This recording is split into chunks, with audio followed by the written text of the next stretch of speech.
you're promising, right? Yes, at least temperatures will be nice for us. Okay, well that's, if it's raining but not cold like it is right now, that's something, right? Yes, that is a big improvement for us, and I think we will see those warmer temperatures by the time we get into Saturday. We might just pick up on a stray raindrop or two with our spring cleanup with Solve, expected to get up to about 60 degrees by the lunchtime hour. We got our KOIN 6 team, Elizabeth and Amanda there, and you can sign up right now by heading over to koin.com/solve.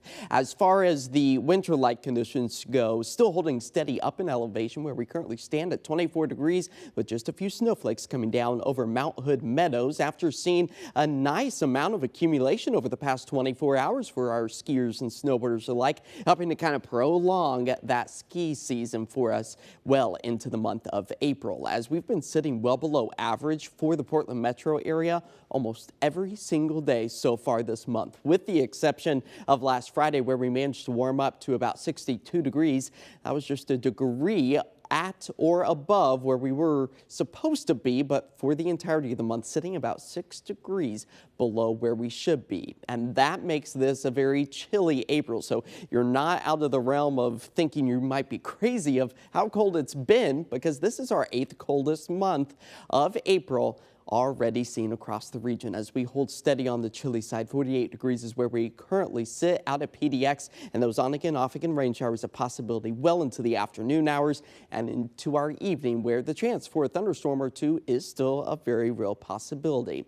Now, everywhere that you see those yellows and oranges, we're talking just to the north of Hillsboro, just around the Scappoose area, picking up on some heavier downpours at this hour as the cloud coverage still remains widespread. But you can see over the past 2 hours or so, a few little flashes of lightning just off the coast. So when thunder roars, be sure that you head indoors, as that thunderstorm potential remains for the I-5 corridor, the foothills of the Cascades, and the coast. Small hail a possibility, and we do it all over again on Wednesday. So what we saw yesterday, what we're seeing today is going to be a rinse and repeat scenario for us as we dive our way into the middle of the work week. But where the thunderstorm potential isn't sitting is over the high terrain, as our snow elevation drops down to about 1,600 feet yet again for Wednesday night into Thursday. And that's why the National Weather Service is keeping those winter weather advisories in effect for the Coast Range, for the Cascades. That's where we could see 4 to 8 inches, if not even closer to a foot over the mountains, all above about 4,000 feet or so. All thanks to multiple low pressure systems that just continue to keep the flow of moisture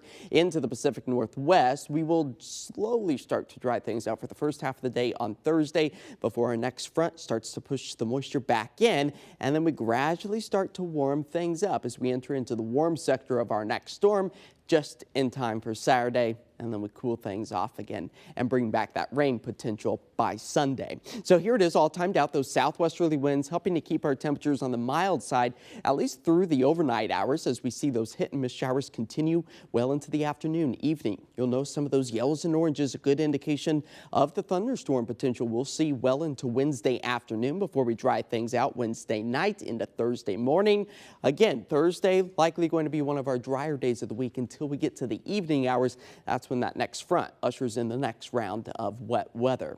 So over the next 48 hours, which puts us all the way through Thursday afternoon, nearly a ½ inch for Salem to almost a full inch in the Portland metro area, just about the same out along the shoreline. Today, it's going to be cold, about 10 degrees cooler than what's normal for us, with a daytime high of 50 degrees. Tonight, we fall back into the low 40s with those hit and miss showers. It will be blustery out there as well as we gradually start to warm things up. Thursday, Friday, closer to 60 degrees, but for Earth Day, I think Mother Nature is celebrating with us by giving us a 64-degree expected daytime high.